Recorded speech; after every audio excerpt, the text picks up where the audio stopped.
पहलगांव आतंकी हमले को लेकर सूत्रों के हवाले से खबर मिल रही है कि एनआईए जल्द अपनी जांच रिपोर्ट सौंप सकती है। गृह मंत्रालय को एनआईए जल्द जांच रिपोर्ट सौंप सकती है। पहलगांव आतंकी हमले की जांच रिपोर्ट एनआईए द्वारा सौंपी जाएगी। पहलगांव हमले की जांच, जैसा कि आपको ज्ञात है, एनआईए की टीम कर रही है। हमले में 26 निर्दोष पर्यटकों की जान चली गई। सूत्रों के अनुसार इस हमले के पीछे लश्कर तैयबा के मोहरे द रेजिस्टेंस फ्रंट यानी कि टीआरएफ का हाथ है। गृह मंत्रालय को एनआईए की टीम एक रिपोर्ट सौंपने जा रही है। पहलगांव हमले की जांच एनआईए की टीम कर रही है। 26 लोगों की इस घटना में मौत हुई। अब इस रिपोर्ट को गृह मंत्रालय के सुपुर्द किया जाएगा। एनआईए की टीम संदिग्धों से लगातार पूछताछ कर रही है। तकनीकी और फॉरेंसिक एविडेंस की पड़ताल की जा रही है। एजेंसी ने हमले को लेकर एक नई एफआईआर भी दर्ज की है। तो इससे हम अब तक जो इन्वेस्टिगेशन के दरमियान तथ्य सामने आए हैं उसका कंपाइलेशन समझ सकते हैं। उसे गृह मंत्रालय को बताया जाएगा क्या कुछ हुआ, अब तक की इन्वेस्टिगेशन में क्या कुछ मालूमात हासिल हुए हैं, किन लोगों की इन्वॉल्वमेंट, कितने ओजीडब्ल्यूज, किस तरीके से पूरी कॉन्स्पिरेसी को ताने बाने को बुना गया। गृह मंत्रालय को एक रिपोर्ट जो है एनआईए द्वारा सौंपी जाएगी। आपको बता दें, इससे पहले भारत एक्सप्रेस आपको लगातार जानकारी दे रहा है कि किस तरीके से एनआईए की टीम पहलगांव में कैंप कर रही है। वो इस पूरे घटनाक्रम में कौन कौन से लोग इन्वॉल्व हो सकते हैं उसकी पड़ताल कर रही है। स्थानीय लोगों से सवालात किए गए हैं। मौके पर जो ऑपरेटर्स थे उनसे बातचीत की गई है। चश्मदीदों से सवाल जवाब किए गए हैं। जितने एविडेंस अब तक सामने आए हैं उसकी पड़ताल नए सिरे से की जा रही है। डेटा एविडेंस को खंगाला जा रहा है। जो लोगों की बातचीत हुई है, जो टेलीफोनिक लोकेशंस हैं, उन तमाम चीज़ों की, कितने लोगों से बातचीत हुई, कितने समय तक बातचीत हुई, उन लोगों की डिटेल्स को वेरीफाई किया जा रहा है। तो इलेक्ट्रॉनिक एविडेंस की इन्वेस्टिगेशन तो चल ही रही है। पैरेलली जो वहाँ पर लोकल्स हैं, जो स्थानीय लोग हैं या जो चश्मदीद थे, उनसे क्या कुछ मालूमात हासिल हुई हैं और जो सबसे पहले टीम पहुंची उन्होंने क्या कुछ साक्ष्य इकट्ठा किए थे, उन तमाम चीज़ों को भी क्रॉस चेक करके एक डिटेल्ड रिपोर्ट तैयार की गई है जिसे गृह मंत्रालय को सौंपा जाना है। हमारे साथ सहयोगी विकास अब्रोल जुड़ गए हैं। विकास का रुख करेंगे। विकास, एनआईए की टीम ने एक रिपोर्ट तैयार की है जिसे आज गृह मंत्रालय को सौंपा जाएगा। डिटेल्ड रिपोर्ट है जिसमें डेटा एनालिसिस, इसके अलावा स्थानीय लोगों से जो सवाल किए गए उससे क्या कुछ मालूमात हासिल होते हैं, ओजीडब्ल्यूज की इन्वॉल्वमेंट, कौन से आतंकी, कौन सा संगठन, जो क्लेम्स किए गए वो कितने सही हैं, इन तमाम चीज़ों की कंपाइलेशन गृह मंत्रालय को आज सौंपी जाएगी। सूत्रों के हवाले से महत्वपूर्ण जानकारी मिल रही है। आपके पास क्या कुछ इनपुट? जी बिल्कुल, आप देखेंगे तो जो रिपोर्ट सौंपी जा रही है ये बड़ी ही कॉन्फिडेंशियल रिपोर्ट है। हालांकि पिछले काफी दिनों से देखिए तो इस बात से एनआईए ने अपने हाथ में ये केस किया था। उसके बाद तो लगातार वहां पर मौजूद थे। कल डीजी भी वहां पर मौजूद थे। उसके अलावा देखा जाए तो पूरे केस में कौन कौन लोगों की इन्वॉल्वमेंट है, कौन कौन से वर्कर्स हैं, टेक्निकल इक्विपमेंट लगाए गए थे, कई कम्युनिटी सर्वेलेंस लगाए गए थे। उसके बाद वहां पर किन किन की बातचीत किससे हुई है उस बारे में बात की जा रही थी। क्योंकि ये जो ये घटना हुई है, ये जो कृत्य हुआ है, ये सिर्फ 4-5 लोगों का काम नहीं, सिर्फ पूरी टीम थी जिन्होंने रेकी की। उसके अलावा जो कुछ दूर लोग खड़े थे, ऐसा बताया जा रहा है कि ये भी हो चुका है। जो पूरी इन्फॉर्मेशन दे रहे थे कि क्या कोई सुरक्षा बल क्या है, कब कहाँ से कैसे आएंगे, कब कहाँ से निकल रहे हैं, उनको पूरी जानकारी थी। पूरी टीम थी जिसने ये जिसने पूरी घटना को अंजाम दिया है। तो उसके लिए तकरीबन देखा जाए तो कल भी एनआईए की छापेमारी कश्मीर में हुई है। जमात इस्लामी और कई ऐसे लोग जो उनसे जुड़े हैं, उनके ठिकानों पर छापा मारा गया है। कई चीजें जब्त की गई हैं। उसके अलावा व्हाट्सएप का जो नेटवर्क है उसमें कई लोगों से, बहुत सारे लोगों से पूछताछ की गई थी। उनके बाद कुछ लोगों के जिनसे शक है उनका नाम जो है उस लिस्ट में है। तो कहीं ना कहीं इसके पर्दे खुलते जाएंगे। और ऐसा भी खबर आ रही थी शायद आतंकवादी अभी भी उन जंगलों में ही छुपे हैं, कहीं बाहर में काफी ज्यादा दहशत है।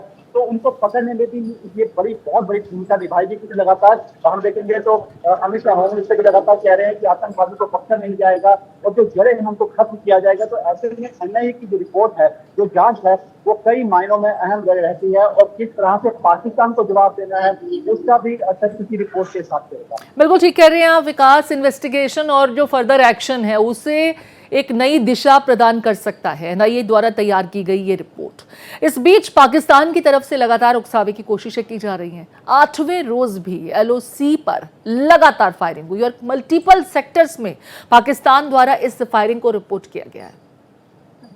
जी बिल्कुल, देखिए पाकिस्तान पिछले 8-9 दिन से लगातार जो है वो फायरिंग कर रहा है, सीज फायर वायलेशन जो है उसने करी है, और उसका कहीं ना कहीं कोशिश है कि भारत को उकसाने की कोशिश है, ताकि भारत वो जो लगातार वो कह रहा है कि भारत बहुत जल्द हमला करेगा, वो ऐसी हरकतें उसकी हरकतें कर रहा है जिसमें बॉर्डर पे जो लोग रह रहे हैं वो कहीं ना कहीं खतरे में है, और जिससे हालांकि भारतीय सेना का माकूल जवाब दे रही है। लेकिन देखिए इसमें दो चीजें हैं, एक तो भारत को उकसाने की कोशिश कर रहा है, दूसरी वो जानना चाहता है कि भारत की आर्टिलरी, भारत की इक्विपमेंट कहाँ कहाँ कौन सी लगी है, क्योंकि भारत जब जवाब देगा तो वो सोच रहा है कि भारत शायद हैवी जो भारी भरकम हथियार है उनका इस्तेमाल करे, ताकि उसको हमारी पोजीशन का, हमारी जो भी हमारी इक्विपमेंट है उनका पता चल सके। हालांकि भारत इसमें बहुत खतरनाक है, भारत ऐसी कोई हरकत नहीं कर रहा, भारत भी उनसे हल्के फुल्के वेपन के थ्रू गोली के द्वारा ही जवाब दे रहा है। तो कहीं ना कहीं पाकिस्तान में पूरी सोची समझी रणनीति से चल रहा है, ताकि वो कहीं ना कहीं अंतर्राष्ट्रीय मंच पर ये भी कह सके कि देखिए भारत जो है सीज फायर का वॉल्यूशन कर रहा है, लेकिन एक्चुअल में जो सीज फायर वॉल्यूशन है पाकिस्तान से की जा रही है, और सिर्फ भारत उसका माकूल जवाब दे रहा है। बहुत महत्वपूर्ण जानकारी आप दे रहे हैं विकास ये बता रहे हैं पाकिस्तान की तरफ से एलओसी पर लगातार जो फायरिंग हो रही है, दरअसल वो इस इरादे से हो रही है कि भारत के पास जो सैन्य उपकरण हैं वो किस स्तर के हैं और कहां कहां पोजीशन्ड हैं। ऐसे में हमारी सेना की पोजीशन का आकलन करने के लिहाज से ये फायरिंग की जा रही है।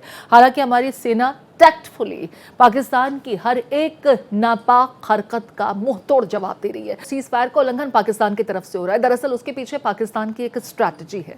वो ये जानना चाहता है कि भारत की आर्टिलरीज एलओसी के निकट कहां कहां मौजूद हैं, किस स्तर की हैं और किस तरीके का बेस तैयार किया गया है, उनकी लोकेशंस और वो किस लेवल के हैं, उसकी मालूमात हासिल करने के लिए पाकिस्तान की तरफ से लगातार छोटी हथियारों का इस्तेमाल करते हुए फायरिंग की जा रही है, जिसका भारतीय सेना भी स्ट्रैटेजिकली माकूल जवाब दे रही है। पाकिस्तान की तरफ से लगातार धमकियां जारी हैं, कभी बिलावल भुट्टो तो कभी उनकी सेनेटर्स जो उच्च सदन की हैं वो धमकी दे देती हैं, मरियम नवाज धमकी दे देते हैं, उनकी आर्मी चीफ धमकी दे देते हैं, कहते हैं कि भारत अगर युद्ध में हमें एंगेज करेगा तो उन्हें त्वरित कार्रवाई करके जवाब दिया जाएगा और हम आखिर तक लड़ाई का जवाब देते रहेंगे। वहीं दूसरी तरफ वो कई देशों का रुख भी कर रहे हैं और उनसे अपील कर रहे हैं कि भाई भारत को समझाइए वो हम पर युद्ध न थोपें। ये किस तरह की स्ट्रैटेजी पाकिस्तान की, सामने से बौखलाया हुआ, लेकिन जाहिर वो ये कर रहा है कि वो पूरी तरह युद्ध के लिए तैयार है, पीछे से गिड़गिड़ा रहा है। देखिए कहीं ना कहीं पाकिस्तान ने जो अच्छी हरकत की पहलगाम में, उसके बाद वो जानता था कि रिटेलिएशन होगी, लेकिन उसको लगा कि जैसे हम पिछले 10-15 साल पहले देखे जिस तरह से हालात थे, 26/11 हुआ या जितने भी आतंकवादी बड़े बड़े हमले हुए हैं, उसके बाद उसे लगा कि वो किसी न किसी कंट्री की मध्यस्थता डलवा लेगा और उसके बाद सब चीजें शांत हो जाएंगी। लेकिन इस बार जो है वैसा नहीं हुआ। कहीं ना कहीं अब उसे डर था, पहले तो वो यही गिदड़ बच्चे देता रहा, अपने देश में यही कहता रहा सब कि नहीं हम नहीं झुकेंगे, हमें इकोनॉमिक पावर है। लेकिन बाद में उसको रियलाइज हो गया कि अब जो है भारत से कड़ा एक्शन लेने जा रहा है, क्योंकि कई ऐसे कंट्रीज हैं जो भारत के समर्थन में आ गए और वो पाकिस्तान ने ऐसा सोचा नहीं था। ऐसे में पाकिस्तान में फैसलाहट और घबराहट साफ साफ देखी गई, फिर वो बैक फुट पे आ गया।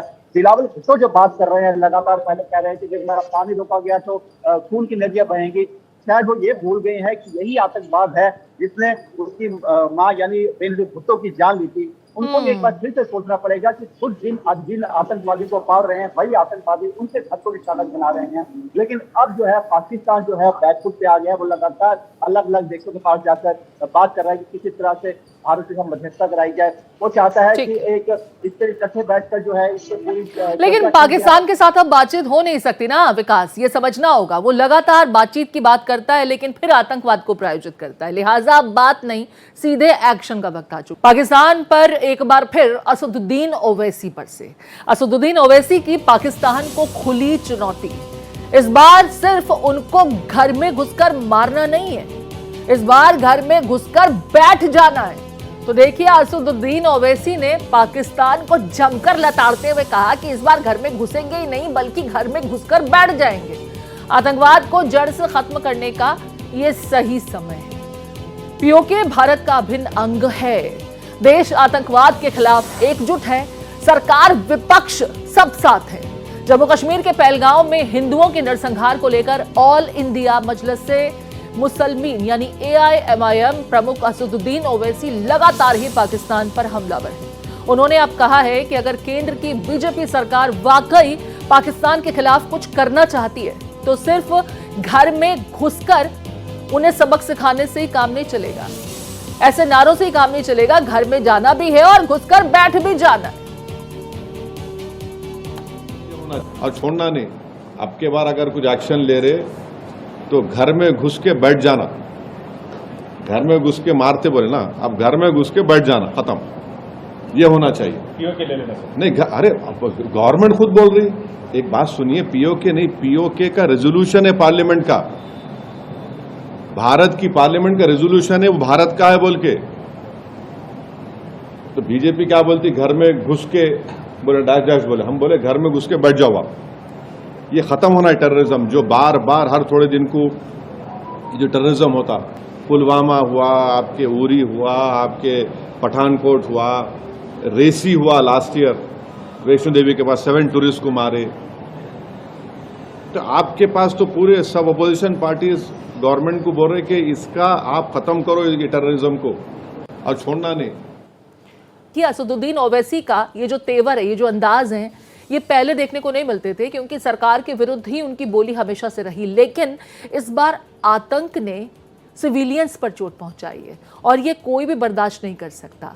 लिहाजा असदुद्दीन ओवैसी, समूचा विपक्ष, फारूक अब्दुल्ला साहब को भी आपने सुना होगा, जो लगातार ये कह रहे हैं कि पाकिस्तान को सबक सिखाने का ये सही वक्त है क्योंकि वो अपनी जमीन से सिर्फ और सिर्फ आतंकवाद का पालन पोषण करता है। ऐसे में आतंकवाद की जमीन को ही खत्म कर दीजिए, सही वक्त है, अटैक कर दीजिए, पाकिस्तान को सबक मत सिखाइए, उस आतंकवाद की जो जड़ है ना उसी का सफाया कर दीजिए। इस बीच लगातार स्क्रीन पर हम आपको बता रहे हैं कि लगातार 8 दिन से पाकिस्तान किन प्लेटफॉर्म्स पर, एलओसी पर, कहां सीजफायर का वायलेशन कर रहा है। गुरेज तंगधार 25 अप्रैल, 26 अप्रैल तुतमारी गली रामपुर सेक्टर में फायरिंग, 27 अप्रैल कुपवाड़ा पुंछ में फायरिंग, 28 अप्रैल को भी कुपवाड़ा बारामूला फिर अखनूर सेक्टर में भी फायरिंग की जानकारी मिली। 29 अक्टूबर को नौशेरा सुंदरबनी अखनूर प्रगवाल सेक्टर में फायरिंग, 30 अप्रैल कुपवाड़ा और उरी में पाकिस्तान की तरफ से फायरिंग की गई। वहीं 1 मई यानी बीते रोज भी कुपवाड़ा बारामूला पुंछ अखनूर नौशेरा, ये तमाम सेक्टर्स हैं जहां पाकिस्तान रुक रुक कर, और देखिए दायरा बढ़ता जा रहा है। अब इस चीज को समझिए, ये पाकिस्तान की टैक्टिक है, वो ये समझना चाहता है कि हमारे सैनिक, उनके डिप्लॉयमेंट और किस तरह के हथियारों से, वेपन से वो लैस हैं, हम अगर अटैक की स्थिति होती है तो किस तरीके से जवाब देंगे, ये समझने की वो कोशिश कर रहा है। लेकिन भारतीय सेना भी माकूल जवाब लगातार पाकिस्तान को दे रही है।